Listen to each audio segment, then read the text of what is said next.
ఓం నమ శివాయ.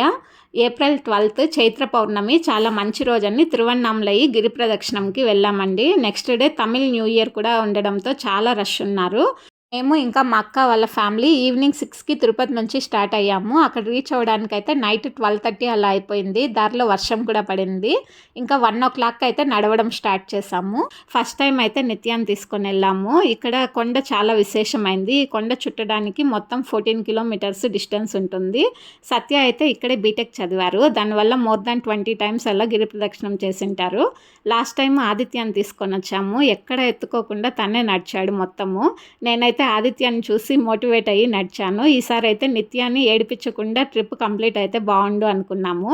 గిరి ప్రదక్షిణం దారిలోనే 8 లింగాలు కనిపిస్తాయండి. అన్నీ కూడా చాలా బాగుంటాయి. కానీ హెవీ రష్ ఉండడంతో మేమైతే ఎక్కడ ఎక్కువ ఆగలేదు. మనకి పంచభూత లింగాలలో ఇక్కడ అగ్నిలింగం రూపంలో శివలింగం ఉంటుంది. అరుణాచలేశ్వరుడు అంటారు.